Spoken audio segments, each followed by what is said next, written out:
অসংখ্য ধন্যবাদ জানাই আমাদের বাংলাদেশ পুলিশ গোয়েন্দা বিভাগকে, যারা গতকাল রাত্রে ডেমরা থেকে সাজ্জাদ হোসেন সাগরকে গ্রেপ্তার করেছে।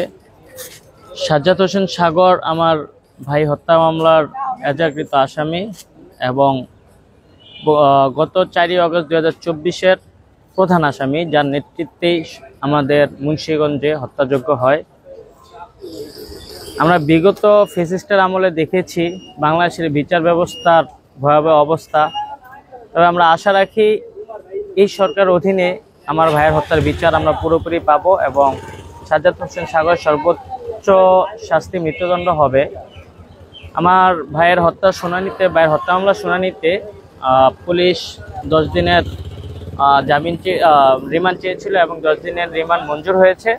আর আমরা পুরোপুরি বিশ্বাস রাখি যে 10 দিন রিমান্ডের মধ্যে সাগর কার প্ররোচনায় হত্যাকাণ্ড ঘটিয়েছে এবং যে সকল অস্ত্র নিয়ে সে হামলা করেছিল এবং তাদের সহযোগী অর্থদাতা কারা ছিল, মদতদাতা কারা ছিল, সেগুলো উঠে আসবে।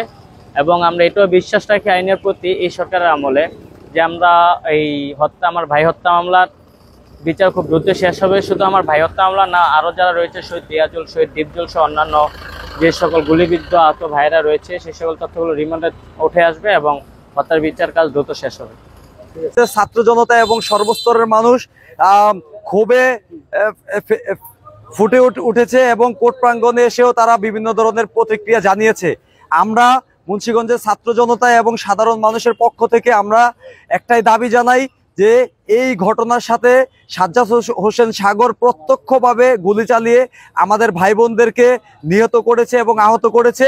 আমরা সাজ্জাদ হোসেন সাগর সহ আরও যারা গুলি চালিয়েছে নির্বিচারে তাদের প্রত্যেকের সর্বোচ্চ শাস্তির দাবি আমরা জানাচ্ছি এবং সাগর, বিপ্লব, নসিবুল, নোবেল সহ যারা রয়েছে, রহমান, তারপরে আরও যারা রয়েছে তাদের প্রত্যেককে আমরা গ্রেফতারের দাবি জানাচ্ছি এবং প্রত্যেককে সর্বোচ্চ শাস্তি, তাদের ফাঁসির রায় আমরা কার্যকর দাবি করছি সকলের পক্ষ থেকে।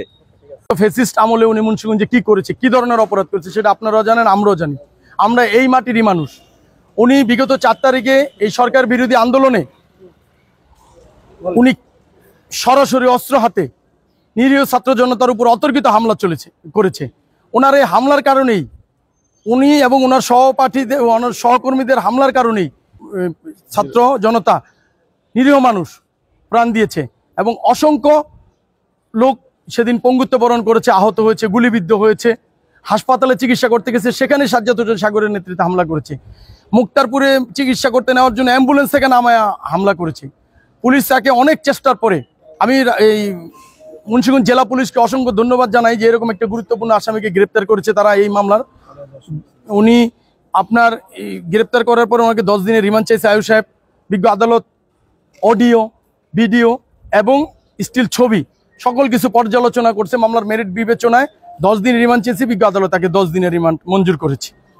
উনি মুন্সিগঞ্জের একজন শীর্ষ সন্ত্রাসী, উনি একজন অস্ত্রবাজ। আপনাদের কাছে ছবি আছে, দেখবেন আপনারা যদি 4 আগস্টের ভিডিওগুলি, মুন্সিগঞ্জের আন্দোলনের ভিডিওগুলি ফলো করেন, যেই কয়জন অতর্কিতভাবে গুলি করছেন সরাসরি জনতার উপরে, তার মধ্যে উনি অন্যতম, ওনার নেতৃত্বে। আর উনি তৎকালীন যে এমপি ছিলেন সেই এমপির ডাইনাথ হিসাবে খ্যাত ছিলেন এবং এমপির ওয়াইফেরও ডাইনাথ হিসাবে খ্যাত ছিলেন।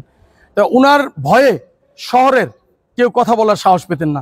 আপনি আজকে দেখছেন এখানে শুধু ছাত্র জনতা বা বিরোধী দলের লোক বা আহত নিহত ফ্যামিলির লোক আসে নাই। আপনি এখানে দেখবেন অনেক আওয়ামী পরিবারের লোকজনও যারা নিরীহ লোক ছিল তৎকালীন, তারাও আসছেন তার বিরুদ্ধে বিক্ষোভ করার জন্য।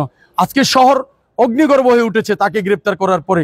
তাকে এই পুলিশ হেফাজতে থেকে ছিনিয়ে নেওয়ার জন্য সর্বাত্মক চেষ্টা করেছে জনগণ, তার বিরুদ্ধে বিক্ষোভ করেছে, ন্যায় বিচার চাইয়া তারা মিছিল করেছে।